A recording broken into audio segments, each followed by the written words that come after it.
Hey guys, it's Daniel. Just going to do a little quick microphone technique on drums for you.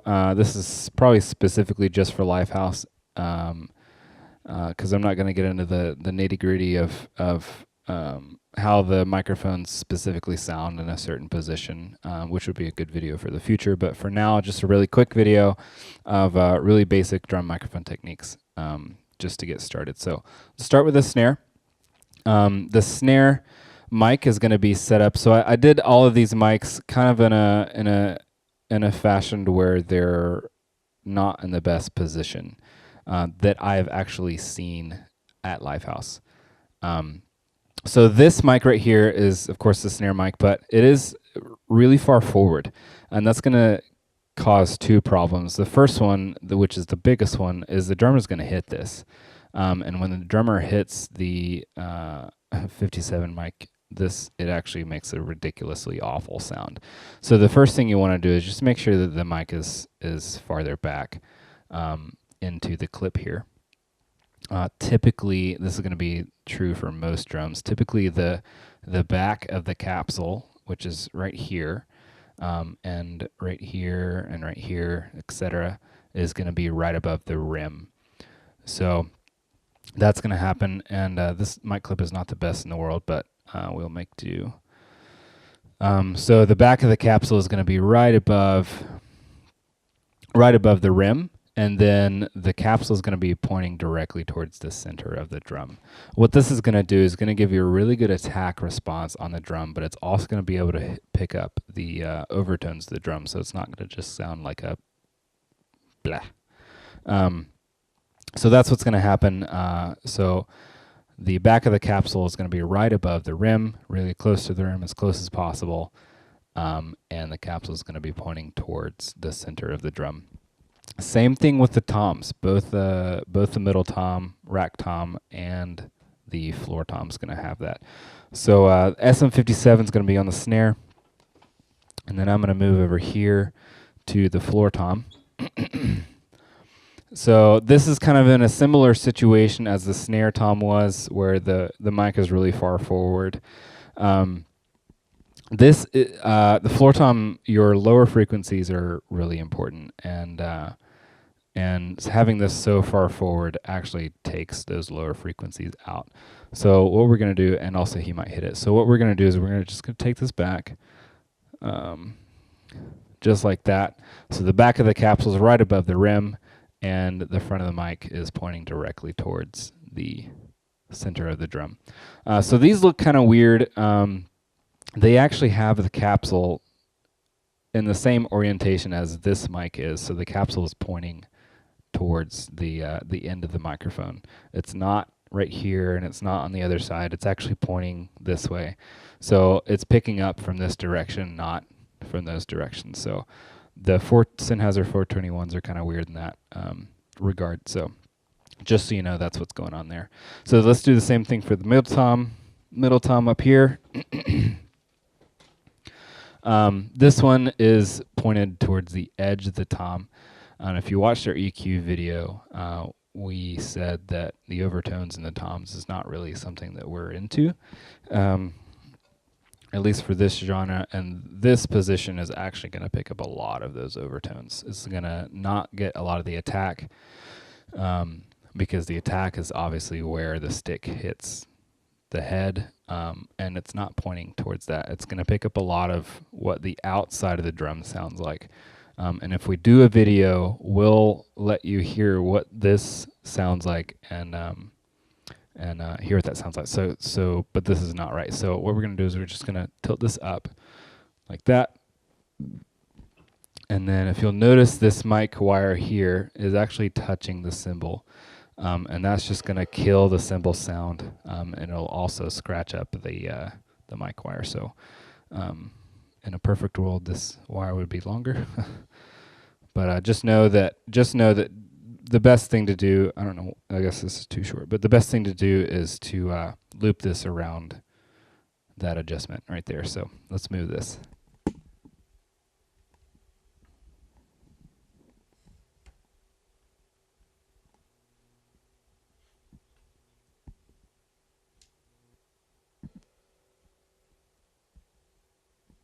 There we go. So the back of the capsule is right above the rim, and then the center of, or the capsule is pointed towards the center of the drum. Yeah, and so this is going to need to be fixed, but just so you know that the mic or the cables can't be touching the cymbals.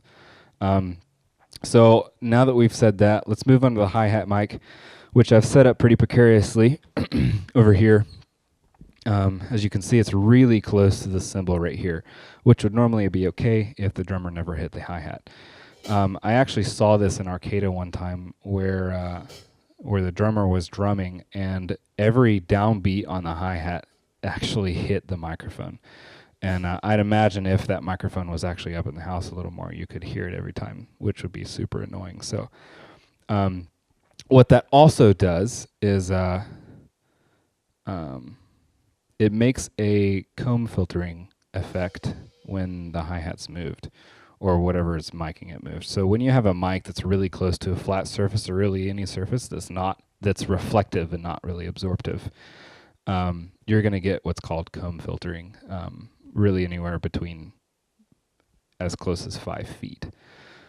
And it's really noticeable if it moves, which the hi-hat does. So ideally what we're going to do is move this up a bit, just like that. And point it towards where the drummer's hitting the hi-hat.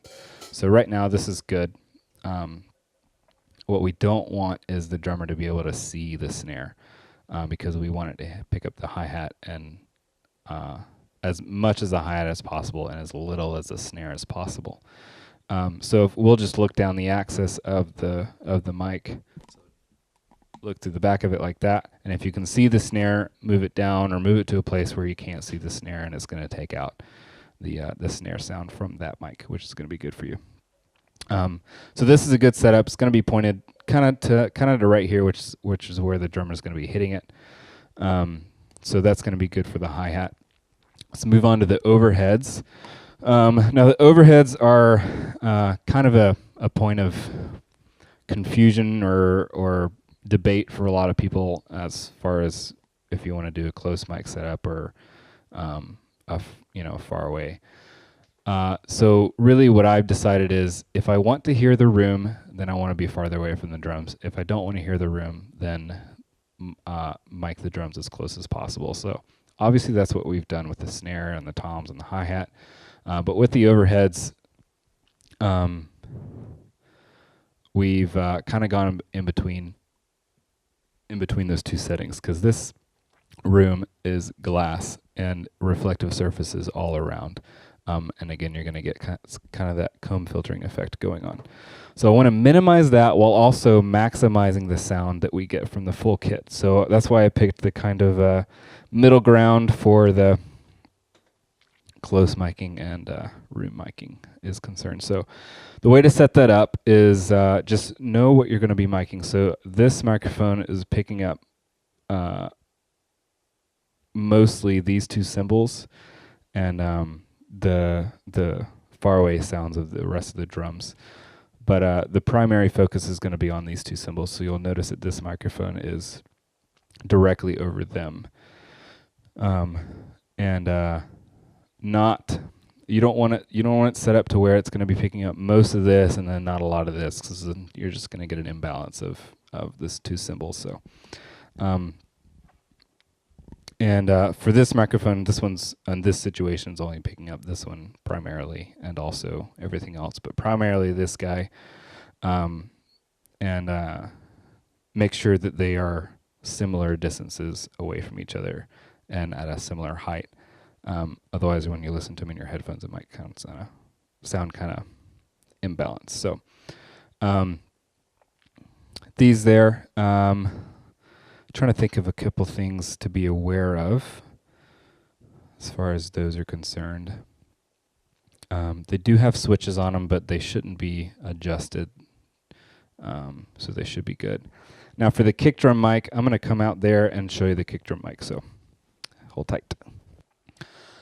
Okay, so for the kick drum right now, we have a Beta 52 on it, and this one is actually super easy. Both mics are really easy to mic the kick. For this one, you'll see, if you look at it, you'll see that it has a blue rubber band around it. And the idea is just to get that rubber band inside the kick. Once you get that inside the kick, you're going to get the best sound. You don't want it outside the kick because you're going to get some weird sounds from the grill and being halfway in and out. Another thing to look for is make sure that the microphone's not touching the kick at all. If that happens, every time he hits the kick drum, it's going to hit the microphone and cause some issues. So you definitely don't want that to happen. So make sure you have some wiggle room with that. And just because it's not touching it now doesn't mean it's not going to touch when they hit the kick. So right now it is kind of too close for comfort, but we have some space issues with the cage. So, but maybe come in here and ask them to hit it if you don't know. This setup is actually okay. I've tested it. So, but that head actually moves out when he hits it at a good 1/4 inch sometimes, if not more. So just make sure that it's far enough away that it doesn't touch at all. So I hope you guys learned a lot with this video. And if you have any questions, just again, type them in the comment section or, and yeah, and we'll respond to them. So hope you learned a lot. Thanks.